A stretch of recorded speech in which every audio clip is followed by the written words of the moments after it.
News, सच जरूरी है। नमस्कार दर्शकों, मैं शिवा शेख और आप देख रहे हैं MNS न्यूज। ब्रेक के बाद एक बार फिर स्वागत है आपका देश की खबरों पर। आइए एक नजर डालते हैं हेडलाइंस पर। नक्सल विरोधी ऑपरेशन की ऐतिहासिक सफलता पर अधिकारियों को बधाई। 9 जून को पश्चिमी राजस्थान में लू चलने की चेतावनी। गुवाहाटी में भारी बारिश के बाद भूस्खलन, 2 घर मलबे में दबे।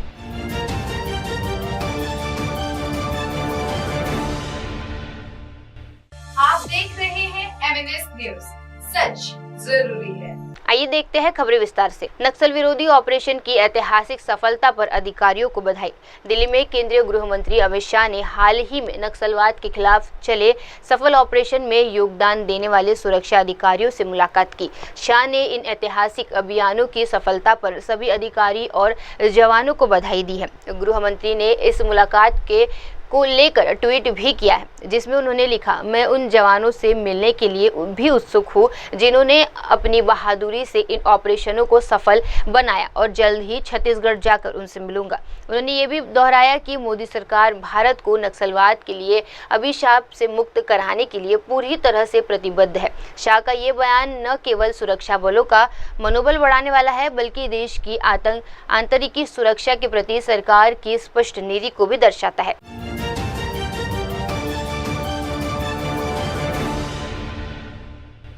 आप देख रहे हैं MNS न्यूज, सच जरूरी है। आइए बढ़ते हैं अगली खबर की ओर। 9 जून को पश्चिमी राजस्थान में लू चलने की चेतावनी। दिल्ली से मौसम विज्ञान विभाग यानी IMD के वैज्ञानिक नरेश कुमार ने जानकारी दी है कि देश के कई हिस्सों में मौसम अगले कुछ दिनों में करवट ले सकता है। उन्होंने बताया कि वर्तमान में तापमान सामान्य या सामान्य से थोड़ा कम है, लेकिन अगले 4 से 5 दिनों में इनमें 2 से 4 डिग्री सेल्सियस तक की बढ़ोतरी हो सकती है।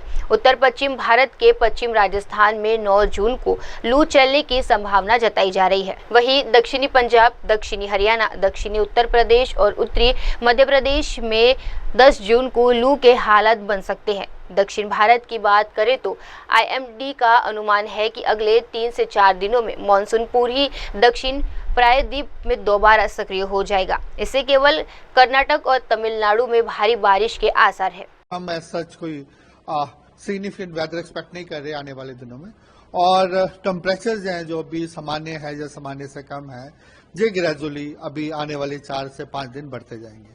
जिसके साथ ही अभी नॉर्थ वेस्ट इंडिया में हमारा यही अनुमान है कि हीट वेव आने का पॉसिबिलिटी है। स्पेसिफिकली वेस्ट राजस्थान की बात करें, वो परसों से हीट वेव आ सकता है, और परसों से मेन जैसे आज 7 है, 9 तारीख से हीट वेव आने का पॉसिबिलिटी है।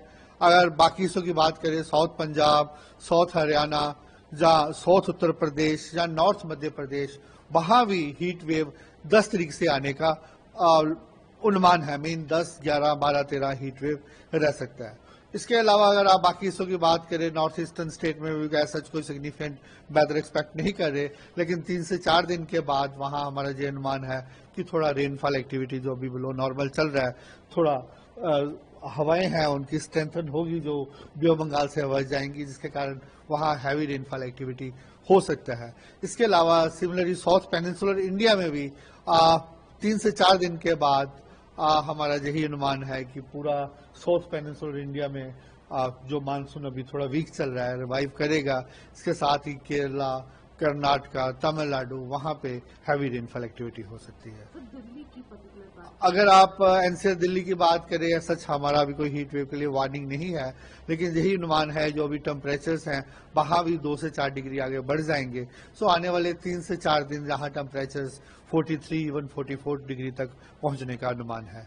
किसी तरीके के अलर्ट कोई अलर्ट नहीं है NCR दिल्ली के लिए, सिर्फ बाकी जगहों के लिए हीट वेव का जैसे मैंने बताया कि वेस्ट राजस्थान, पंजाब, हरियाणा और नॉर्थ मध्य प्रदेश, साउथ उत्तर प्रदेश में वहां हीट वेव 2 से 3 दिन के बाद होने का पॉसिबिलिटी रहेगी।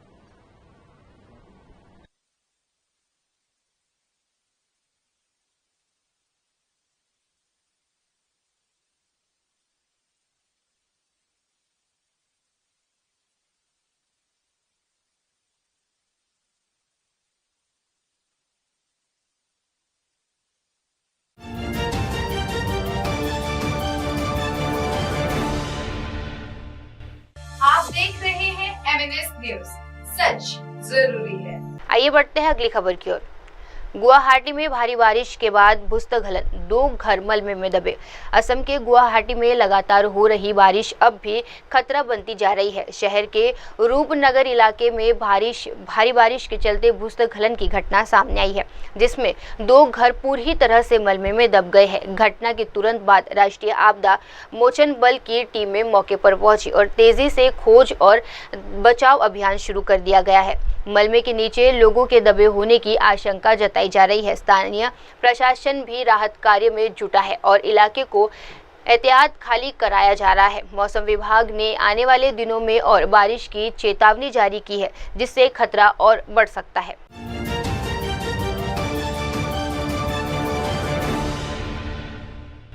आप देख रहे हैं MNS न्यूज, सच जरूरी है। आइए बढ़ते हैं अगली खबर की ओर।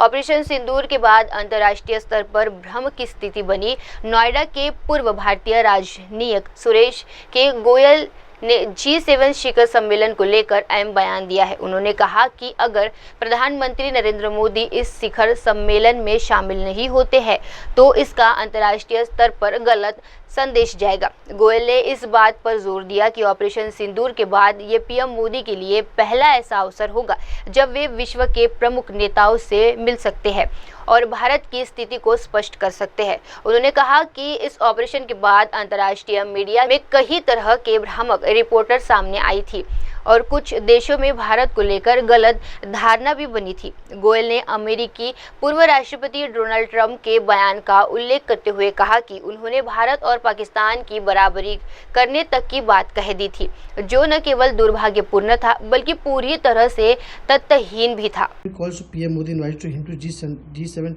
summit Canada. It's a very important development because over the last 1 week, as I saw from media reports, there were lots of speculations, there were lots of ideas floating around, and there were certain, I think, uninformed, uneducated kind of guesses that the invitation has not been issued to Prime Minister Modi because of the relationship between India and Canada during Trudeau time, even though I distinctly remember that when Carney became the Prime Minister, Prime Minister Modi had sent a message of goodwill and congratulations to him, and there were all indications that there are changes in the nature of relationship between India and Canada, and therefore I was rather surprised that invitation had not been issued to India so far for G7, whatever the reason may be. But I'm so happy that Prime Minister Carney has now made up for it, personally called Prime Minister Modi and invited him. It is important for 2 reasons really. Number one, Prime Minister Modi not being there at the G7 summit would have sent a very wrong message internationally. India has been participating in G7 summit for many years now really, and India has been practically accepted by the world as a G7 country, even if it is not G7, because of its economic size, political importance, military, etc., etc. Therefore, Prime Minister Modi not being there would have sent a very wrong message. And another important thing, that it will be the first opportunity for Prime Minister Modi to meet important world leaders after Operation Sindoor.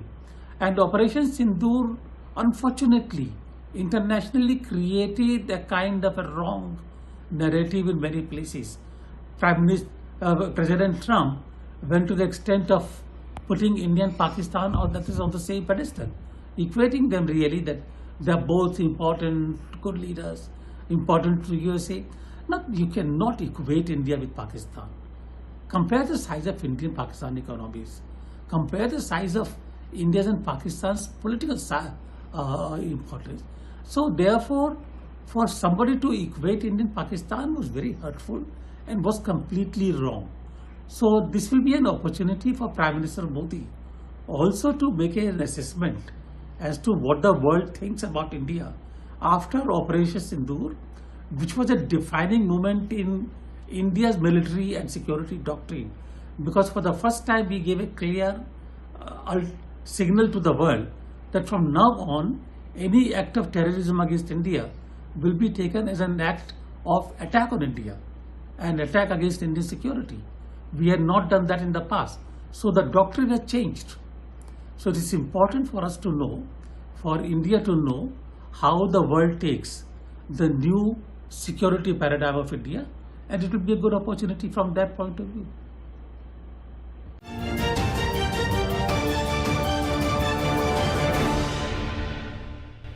आप देख रहे हैं MNS news, सच जरूरी है। आइए बढ़ते हैं अगली खबर की ओर। भारत जर्मनी मैत्री समूह के सांसदों से रविशंकर प्रसाद की मुलाकात। जर्मनी की राजधानी बर्लिन में भारत के राजदूत अजीत गुप्त ने बताया, एक महत्वपूर्ण बयान में कहा है कि रविशंकर प्रसाद के नेतृत्व में भारत के सर्वदलीय प्रतिनिधि मंडल का स्वागत करना उनके लिए सौभाग्य की बात रही। इस प्रतिनिधि मंडल ने जर्मन संसद बुंडेस्टाग के उपाध्यक्ष ओमिंद नूरीपुर से मुलाकात की। इसके बाद विदेश मामलों की समिति के अध्यक्ष अरविंद लाकेश, सांसद राफेल और अन्य जर्मन सांसदों से भी बातचीत हुई। ये सभी भारत जर्मनी संसदीय मैत्री समूह के सक्रिय सांसद रहे। बाद में विदेश मंत्री जोहान डेमफुल के साथ भी प्रतिनिधि मंडल की अहम बैठक हुई। राजदूत गुप्त ने बताया कि इस सभी बैठकों में जर्मन नेताओं ने भारत की आतंकवाद के खिलाफ लड़ाई में पूर्ण समर्थन व्यक्त किया। So much for speaking to you and I. The Group 2 delegation led by Ravishankar Prasad is about to visit Berlin right now. We had a series of engagements as well. How has been the response? What are the key takeaways according to you, sir? So it has been a privilege for us to receive the delegation led by Shri Ravishankar Prasad, and we've had a number of meetings today. He met in the morning the Vice President of the Bundestag, Mr. Omar Nuripur.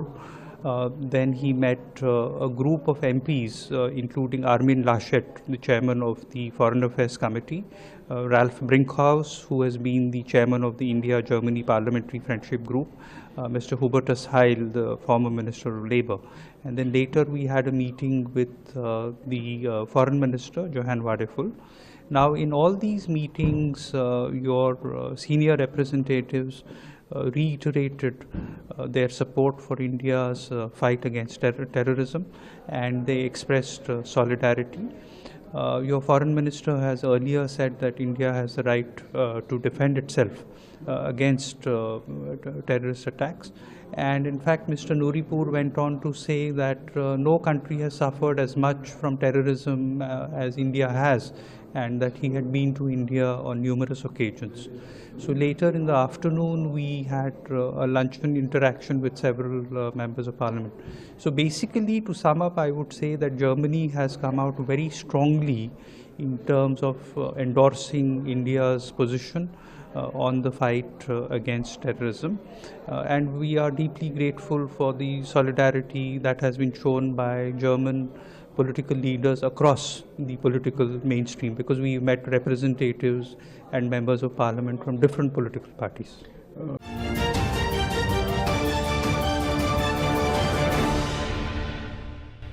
आप देख रहे हैं MNS news, सच जरूरी है। आइए बढ़ते हैं अगली खबर की ओर।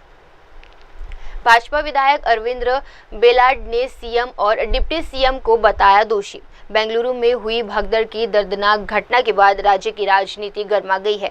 भाजपा विधायक और कर्नाटक विधानसभा में उपनेता प्रतिपक्ष अरविंद बेलाड ने मुख्यमंत्री सिद्धार्थ मौर्य और उप मुख्यमंत्री डीके शिवकुमार पर सीधे आरोप लगाते हुए उन्हें दो आपराधिक करार दिया है। बेलाड ने कहा कि इस घटना में 11 लोगों की जान चली गई है और 30 से ज्यादा लोग घायल हुए हैं, लेकिन राज्य सरकार के शीर्ष नेतृत्व का ध्यान लोगों की सुरक्षा पर नहीं, बल्कि सेल्फी लेने और आरसीबी की जीत का जश्न मनाने में लगा रहा। उन्होंने आरोप लगाया कि पुलिस और प्रशासन का पूरा ध्यान मुख्यमंत्री और उनके परिवार की सुरक्षा में था, जबकि आयोजन स्थल पर मौजूद हजारों लोगों की भीड़ को पूरी तरह से अनदेखा कर दिया गया। बेलाड ने कहा कि यदि समय पर भीड़ प्रबंध और सुरक्षा के उचित इंतजाम किए जाते तो ये त्रासदी टाली जा सकती थी। Big tragedy in Karnataka where 11 fans of RCB and more than 30 common citizens are injured and 11 people have lost their lives. The Chief Minister and Chief Minister Siddaramaiah and Deputy Chief Minister Shivkumar, they are the two culprits. They are the two people who are responsible for this incident. because they wanted to take selfies, because they wanted to celebrate the victory with RCB players on the premises of Vidhan Saudha with their families. The whole attention of the police and the officers was on them. They were busy giving the protection to Chief Minister, Deputy Chief Minister and Minister. Whereas the crowd which was gathered at Chinnaswamy Stadium, they were left unattended. Huge crowd got gathered there. There was no police protection. All the police were busy protecting the Chief Minister and their family. And that is the primary reason why people lost their lives. So instead of owning the responsibility, moral responsibility of this incident, Mr. Siddaramaiah and D.K. Shivakumar have got into suspending the police officers who were working on the base of, on the direction of Mr. Siddaramaiah and D.K. Shivakumar. So it is completely wrong.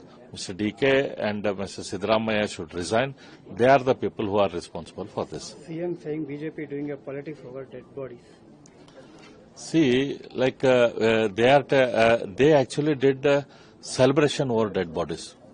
In spite of knowing the fact that at 3:45 there was a death. Official death was at 3:45. First death was at 3:48. This Siddaramaiah and his family and D.K. Shivakumar and his family, Jamir Ahmad and all the ministers and their families, they went ahead and started the celebration at 4 p.m. knowing very well that people have died. So they are the people who celebrated on the dead bodies.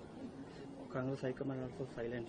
Big tragedy in Karnataka. See, such a big tragedy, such a big incident has happened, and High Command of Congress, Mr. Rahul Gandhi, is absolutely silent. He is trying to protect his Chief Minister and Deputy Chief Minister. Just because Karnataka is sending gunny bags and it has become an ATM for Congress High Command, so both Mr. Rahul Gandhi and Sonia Gandhi both are silent on this.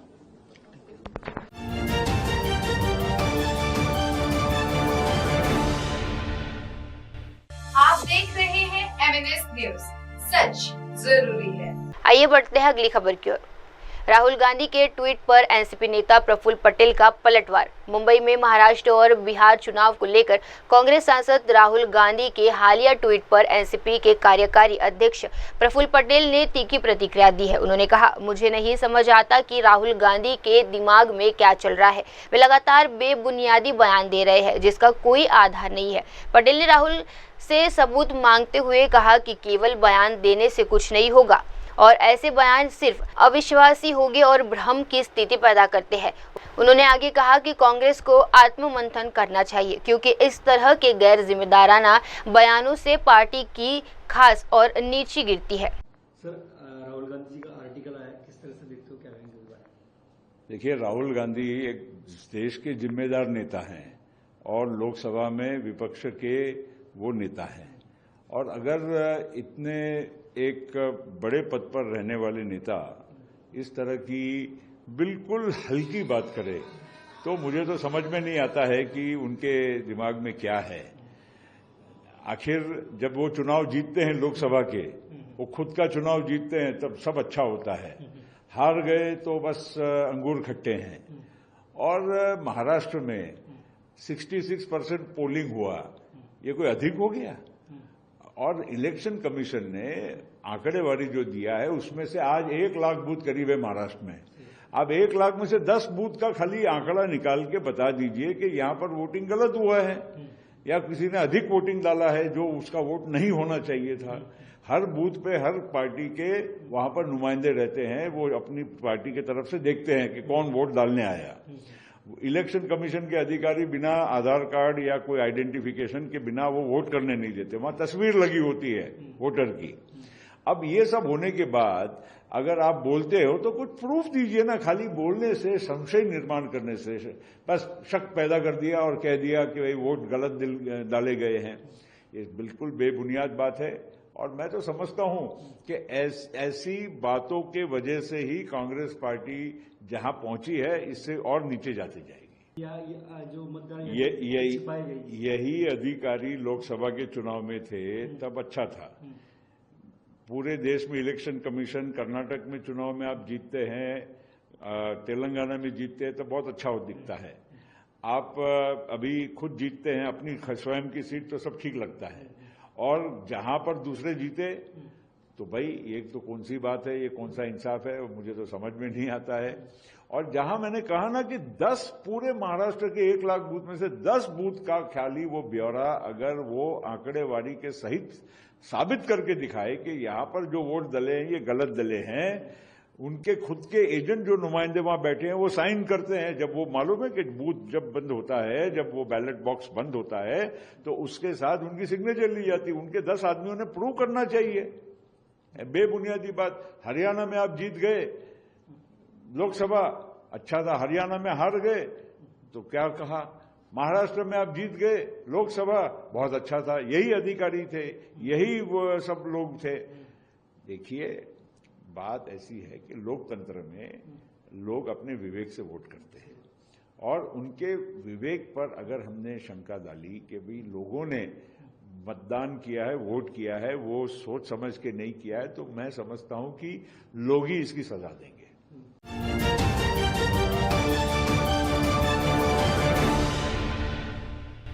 आप देख रहे हैं MNS news, सच जरूरी है। आइए बढ़ते हैं अगली खबर की ओर। भगदड़ में 11 लोगों की मौत, भाजपा नेता टीसी रवि ने जताई चिंता। मंगलुरु में एम चिन्नस्वामी स्टेडियम के बाहर हुई भगदड़ की दर्दनाक घटना को लेकर भाजपा नेता टीसी रवि ने कड़ी प्रतिक्रिया व्यक्त की है। उन्होंने कहा कि इस हादसे में 11 लोगों की मौत हुई और इसके बारे में सच बोलना ही सबसे जरूरी है। रवि ने सवाल उठाया कि क्या ये राजनीति का विषय है कि लोग मौतों के बाद डोसा खाने गए जैसे बातें कर रहे हैं। उन्होंने कहा कि अगर सच में जनता के प्रति सम्मान था तो क्या सभी मृतकों को विधानसभा बुलाकर सम्मानित किया गया। उन्होंने आरसीबी टीम पर सवाल उठाते हुए पूछा कि क्या ये टीम राज्य का प्रतिनिधित्व करती है या केवल कन्नड़ का। टीसी रवि ने स्पष्ट किया कि मुख्यमंत्री और उप मुख्यमंत्री पूरी तरह जिम्मेदार है क्योंकि उनके राजनीतिक विवादों के कारण ये हादसा हुआ। उन्होंने कहा कि राजनीतिक प्रतिष्ठान के लिए जनता की जान खतरे में डालना स्वीकार्य नहीं है। वो पॉलिटिक्स होता है क्या?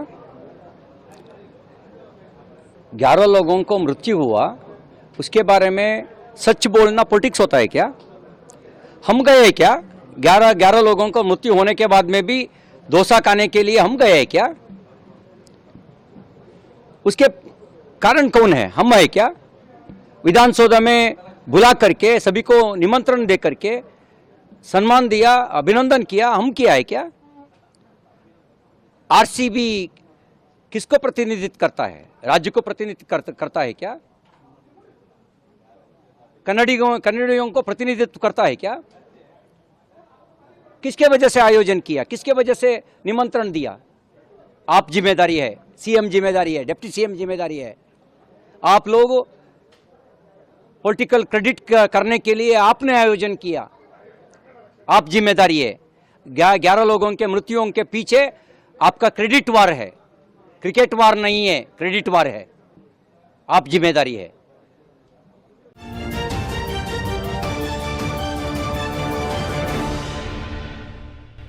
आप देख रहे हैं MNS न्यूज, सच जरूरी है। आइए बढ़ते हैं अगली खबर की ओर। भाजपा सांसद अपराजिता सारंगी की 5 देशों की यात्रा पूरी। ओडिशा की भुवनेश्वर से भाजपा सांसद अपराजिता सारंगी ने 5 देशों की यात्रा करने वाले सर्वदलीय प्रतिनिधि मंडल का हिस्सा बनने पर आभार व्यक्त किया है। उन्होंने कहा कि वे भगवान जगन्नाथ के चरणों में श्रद्धा पूर्वक नमन करती है जिन्होंने उन्हें इस अवसर से नवाजा। सारंगी ने प्रधानमंत्री नरेंद्र मोदी का भी धन्यवाद किया जिन्होंने उन्हें इस महत्वपूर्ण जिम्मेदारी के लिए चुना है। उन्होंने बताया कि ऑपरेशन सिंदूर के बाद हुई इस यात्रा के दौरान जिन देशों के प्रतिनिधित्व से बातचीत हुई उन्होंने सर्वदलीय प्रतिनिधि मंडल की अवधारणा को व्यापक रूप से सहारा। ये दर्शाता है कि भारत की एकजुटता और राजनीतिक सहयोग अंतर्राष्ट्रीय स्तर पर भी सकारात्मक छवि बना रहा है। Odisha for this warm reception at the outset. I will pay my obeisance at the feet of Mahaprabhu Jagannath for giving me this opportunity to be part of the delegation which went to 5 countries. And I will also like to profusely thank and express my gratitude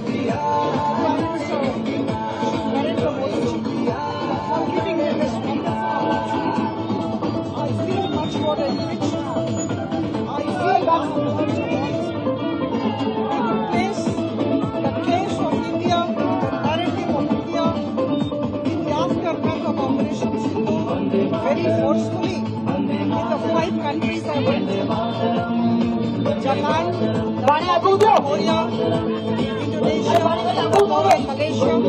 And everywhere, the concept of multi-party delegation to be sent to different countries by Modi's government was appreciated, acknowledged and admired by all. And I can only say once again that I learned a lot. I feel very much encouraged. Thank you.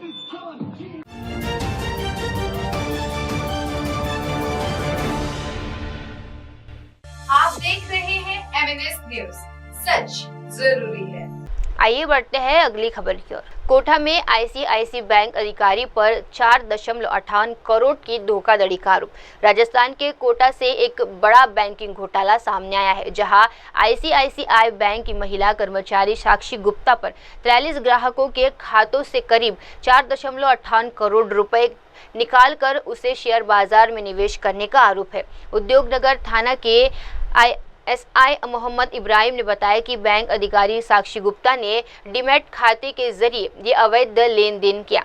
मामले की गंभीरता को देखते हुए police ने मुकदमा दर्ज कर आरोपी को गिरफ्तार कर लिया है। अभी जांच जारी है कि किस तरह से इतने बड़े पैमाने पर इस तरह की धोखाधड़ी संभव हो पाई। बैंक और पुलिस दोनों ने ग्राहकों से सतर्क रहने और अपनी वित्तीय लेन देन पर नजर रखने की अपील की है। शाखा प्रबंधक ICICI बैंक श्री रामनगर ने सत्य होकर एक तहरीरी रिपोर्ट पेश की थी। हमारी बैंक में रिलेशनशिप मैनेजर साक्षी गुप्ता, पत्नी शरद गुप्ता निवासी 1-15 विद्यानगर कोटा की थी, जिसने ग्राहकों के 40 ग्राहकों के 110 खातों से OD अकाउंट खोलकर FD पर लोन लेकर ग्राहकों के खातों में स्वयं के परिवारजनों के मोबाइल नंबर ऐड कर ग्राहकों से 4,58,82,663 रुपए का गमन किया, जिस पर मुकदमा नंबर 92/25 धारा 318, 4, 316, 5 BNSS में दर्ज कर अनुसंधान किया गया। तो साक्षी गुप्ता को उससे पीयर दाऊद बाटा से गिरफ्तार कर अनुसंधान किया गया। साक्षी गुप्ता की इत्तला पर उसके द्वारा काम में लिए गए मोबाइल एवं लैपटॉप को बरामद किया गया। साक्षी गुप्ता द्वारा ग्राहकों की उक्त राशि को शेयर मार्केट, डेयरी ट्रेडिंग में डेबिट अकाउंट के माध्यम से लगाकर ग्राहकों को 4 करोड़ 85 लाख रुपए की हानि हुई। अब वक्त हो चला है दर्शकों छोटे से ब्रेक का। ब्रेक के बाद भी जुड़े रहिए, देखते रहिए मेरे सहयोगी श्रद्धा के साथ देश की तमाम बड़ी खबरें। धन्यवाद। आप देख रहे हैं MNS न्यूज, सच जरूरी।